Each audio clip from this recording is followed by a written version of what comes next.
Hello বন্ধুরা, technical argument চ্যানেলে তোমাদের স্বাগত। আমি অর্ণব।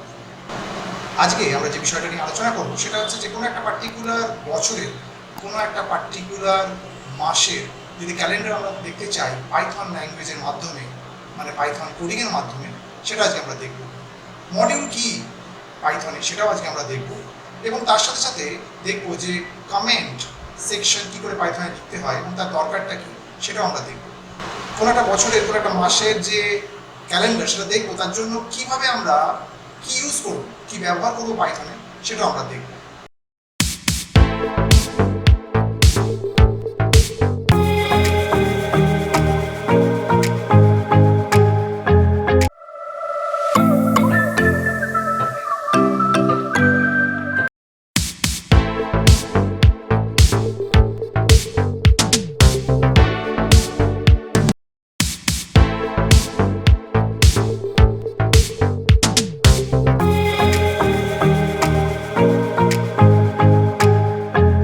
তাহলে বন্ধুরা, আজকে আমরা পাইথন ল্যাঙ্গুয়েজে যে প্রোগ্রামটা নিয়ে আজকে আলোচনা করব সেটা হচ্ছে যে একটা বছরের একটা মান্থ, মানে কোনো একটা মাসকে আমি ইনপুট হিসেবে নেব এবং সেই মাসের যে ক্যালেন্ডারটা সেটা আমাকে কনসোলে ডিসপ্লে করবে।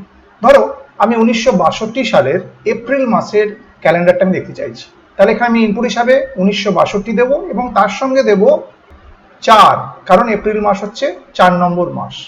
যদি এটা আমি ইনপুট হিসেবে দিই এবং যদি আউটপুটে আমি দেখব সেই 1962 সালের এপ্রিল মাসের ক্যালেন্ডারটা কি, সেটাই ডিসপ্লে হবে কোথায়, কনসোলে। এখন এই ধরনের প্রোগ্রাম করতে গেলে আমাদের কয়েকটা জিনিস মাথায় রাখতে হবে।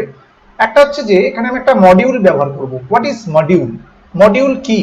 মডিউল হচ্ছে পাইথনের এক ধরনের ফাইল যেখানে অনেক ধরনের স্টেটমেন্ট এবং ডেফিনেশন লেখা থাকে। এখানে কিন্তু আমি আজকের প্রোগ্রামটার জন্য আমি ইউজ করব একটা ইনবিল্ট মডিউল, যেটা হচ্ছে ক্যালেন্ডার। ঠিক আছে? এবং এই ক্যালেন্ডার মডিউলে কিছু ইনবিল্ট ফাংশন আছে, যেটা হচ্ছে মান্থ। তার দুটো আর্গুমেন্ট যাবে, একটা হচ্ছে বছর মানে ইয়ার, আর একটা যাবে মাস মানে মান্থ। এই দুটো আর্গুমেন্ট যখন আমি পাঠাবো এবং যখন আমি এই ইনবিল্ট ফাংশনটাকে কল করব, তখন আমি দেখতে পাবো সেই পার্টিকুলার বছরের সেই মাসের ক্যালেন্ডারটা কনসোলে শো করছে। তাহলে এই প্রোগ্রামটা আমি আজকে দেখাবো তোমাদের পাইচার্ম, যেটা আমি ইউজ করছি আইডি হিসাবে, এবং সেখানে প্রোগ্রামটা আমরা লিখবো। তাহলে প্রথমেই আমরা প্রোগ্রামটা লেখার আগে আমি প্রোগ্রামটা যে ফাইলে সেভ করব তার নাম দিয়েছি calendar_ex.py। যেহেতু জানি পাইথন ল্যাঙ্গুয়েজ সবসময় তার সোর্স ফাইলের এক্সটেনশন হয় .py। ঠিক আছে? তাহলে প্রোগ্রামটা লিখি। প্রথমেই আমি যেটা লিখবো সেটা হচ্ছে কমেন্ট সেকশন। কমেন্ট সেকশন কি না, যে সেকশনটা শুরু হয় হ্যাশ এই ক্যারেক্টারটা দিয়ে, এবং সেটা কখনোই ইন্টারপ্রেটার এক্সিকিউট করবে না যখন প্রোগ্রামটা রান হবে, কারণ এটাকে ইগনোর করে যাবে, যেহেতু সেই লাইনটা শুরু হয়েছে হ্যাশ দিয়ে। তো সেটাকেই আমরা বলি কমেন্ট সেকশন। তো আমি এই প্রোগ্রামের মধ্যে সিমিলার ভাবে আমি কমেন্ট সেকশনটা লিখছি হ্যাশ দিয়ে শুরু করছি, লিখছি program to display calendar of the given year and month। তার মানে একটা ইয়ার এবং একটা মান্থ এটা আমি ইনপুট হিসেবে দেব যখন আমার কনসোল ইনপুটটা চাইবে, এবং সেই ইনপুটের পরিপ্রেক্ষিতে আউটপুটে সেই মাসের, সেই বছরের, সেই মাসের ক্যালেন্ডারটাকে ডিসপ্লে হবে। ঠিক আছে? সেটা আমি লিখে রাখলাম কমেন্ট সেকশন। এবার আমাকে ইম্পোর্ট করতে হবে বলেছি ক্যালেন্ডার নামে মডিউলটাকে, তাই জন্য লিখবো কি ইম্পোর্ট ক্যালেন্ডার। এটা সিস্টেম ডিফাইন, মাথায় রাখতে হবে এই মডিউলটা কিন্তু সিস্টেমে ডিফাইন করা আছে, আমি জাস্ট ব্যবহার করছি। ঠিক আছে? এবারে আমি দুটো ভ্যারিয়েবল নিচ্ছি, একটা নিচ্ছি yy, যার মধ্যে আমি বছরটাকে ইনপুট হিসেবে নেব। লিখছি yy ইকুয়াল ইন্ট, প্যারেনথেসিসের মধ্যে লিখছি ইনপুট, আবার একটা প্যারেনথেসিস ওপেন, ডবল কোটের মধ্যে লিখছি এন্টার দ্য ইয়ার দিয়ে একটা কোলন দিয়ে ডবল কোট এন্ড, প্যারেনথেসিস দুটো ক্লোজ করে দিলাম। ঠিক আছে? এবার আরেকটা ভ্যারিয়েবল নিচ্ছি যার মধ্যে মান্থটাকে আমি ইনপুট হিসেবে নেব, মানে মাসটাকে। একইভাবে লিখছি ইন্ট, প্যারেনথেসিসের মধ্যে লিখছি ইনপুট, আবার প্যারেনথেসিস ওপেন, ডবল কোটের মধ্যে আবার লিখছি এন্টার দ্য মান্থ বলে কোলন দিয়ে ডবল কোট এন্ড, দুটো প্যারেনথেসিস ক্লোজ। এবার এই প্রিন্ট করব, কি প্রিন্ট করব না, আমার ওই পার্টিকুলার বছরের ওই পার্টিকুলার মাসের ক্যালেন্ডারটা আমি দেখতে চাই, তার জন্য আমি ইউজ করছি কি প্রিন্ট নামে ইনবিল্ট ফাংশনটাকে, এবং এখানেই আমি কল করব মান্থ নামে ইনবিল্ট ফাংশন, যেটা ক্যালেন্ডার নামে মডিউলের মধ্যে রয়েছে। তাই জন্য লিখছি ক্যালেন্ডার ডট মান্থ, এবং আর্গুমেন্ট হিসেবে বলেছিলাম আমি দুটো পাঠাবো। প্রথমে পাঠাবো ওয়াই মানে বছরটাকে, মানে ইয়ারটাকে, এবং এম মানে যে মাসের ক্যালেন্ডারটা আমি দেখতে চাইছি সেই মাসটাকে। তাহলে এটাই আমার খুব সহজ একটা প্রোগ্রাম, এবং এইভাবে প্রোগ্রামটা লিখলাম।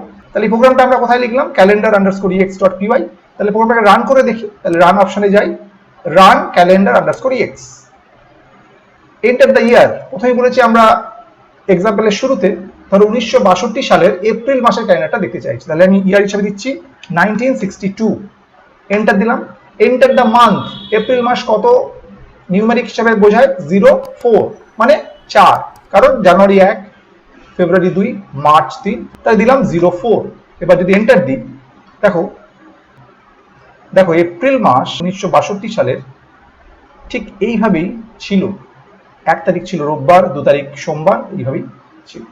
আবার যদি প্রোগ্রামটাকে রান করি একটা অন্য সাল এবং অন্য একটা মান্থ দিয়ে, রানে গিয়ে run calendar underscore x, enter the year. এবার আমি দিচ্ছি 2022, এবং মান্থটা দিচ্ছি কারেন্ট মান্থ। কি মাস? মে মাস। কি হবে? 05। দেখো এটা হচ্ছে মে মাসের ক্যালেন্ডার 2022 সালে। 20 তারিখটা শুক্রবার, 21 তারিখ শনিবার। তাহলে বোঝা গেল যে আমরা পাইথন ল্যাঙ্গুয়েজে ক্যালেন্ডার, এই যে মডিউলটা আছে, এই মডিউলটাকে আমরা খুব সহজভাবে ব্যবহার করতে পারি তার কিছু ইনবিল্ট ফাংশনকে। যেমন মান্থ নামে যে ইনবিল্ট ফাংশনটা আছে তার দুটো আর্গুমেন্ট, একটা হচ্ছে বছর এবং দ্বিতীয়টা হচ্ছে মাস। যে বছরের যে মাসটাকে আমি চাইছি ক্যালেন্ডার দেখতে, যে বছরের যে মাসের ক্যালেন্ডারটা আমি দেখতে চাইছি সেই বছরটা এবং সেই মাসটাকে জাস্ট পরপর যদি আমি আর্গুমেন্টে পাঠাই মান্থ এই ইনবিল্ট ফাংশনের আর্গুমেন্ট হিসাবে, এবং আমি প্রিন্ট যদি করি, তাহলে দেখতে পাবো সেই পার্টিকুলার বছরের সেই মাসের ক্যালেন্ডারটা। এবং এখানে আমরা ক্যালেন্ডারটাকে ইম্পোর্ট করছি, কারণ ক্যালেন্ডার একটা ইনবিল্ট মডিউল, তার একটা ইনবিল্ট ফাংশন হচ্ছে মান্থ। আশা করি আজকের প্রোগ্রামটা তোমরা বুঝতে পেরেছো। প্রোগ্রামটা খুবই সোজা, কিন্তু এখানে আমরা দুটো বিষয় আলোচনা করলাম। মডিউল কি একটা, আবার বলি মডিউল কি? মডিউল হচ্ছে পাইথনের একটা বিশেষ ফাইল যেখানে কিছু স্টেটমেন্ট বা ডেফিনেশন লেখা থাকে। যেমন ধরো এর মধ্যে ক্লাস থাকতে পারে, ভেরিয়েবল লেখা থাকতে পারে, এবং ফাংশনও ডিফাইন করা থাকে। সেগুলো আমরা ব্যবহার করব ইনবিল্ট যদি হয়। আর তার সাথে আমরা দেখলাম যে কমেন্ট সেকশন পার্টটা কি না, যে লাইনটা হ্যাশ দিয়ে শুরু হয় পাইথন প্রোগ্রামের মধ্যে, এবং সেই লাইনটা কিন্তু ইন্টারপ্রেটার কোনোভাবেই এক্সিকিউট করবে না যখন প্রোগ্রামটা রান হবে, মানে ইগনোর করে যাবে। তার মানে এটা আমার প্রোগ্রামের রিডেবিলিটি বাড়ায়। প্রোগ্রামটা কি জন্য লিখছি, কি কারণে, সেই সব কিছু আমি কমেন্ট সেকশনে লিখে রাখতে পারি। তাহলে আজকে প্রোগ্রামটা আশা করি তোমরা বুঝতে পেরেছো। যদি প্রোগ্রামটা পছন্দ হয়ে থাকে, যদি বুঝতে পেরে থাকো, তাহলে অবশ্যই লাইক করো, ভিডিওটাকে শেয়ার করো, এবং যদি কোনো প্রবলেম হয় বুঝতে, তাহলে অবশ্যই কমেন্ট সেকশনে জানিও কি প্রবলেম হয়েছে, তাহলে আমি সেই প্রবলেমটাকে সলভ করতে পারবো। আমার চ্যানেলটাকে সাবস্ক্রাইব করো যদি সাবস্ক্রাইব এখনো না করে থাকো, এবং অবশ্যই আমার পাশে থেকো, এবং কমেন্ট সেকশনে লিখো নতুন আর কি কি ধরনের ভিডিও তোমরা দেখতে চাও বাংলাতে। আশা করি আজকের ভিডিওটা তোমাদের পছন্দ হয়েছে। Tata, bye bye.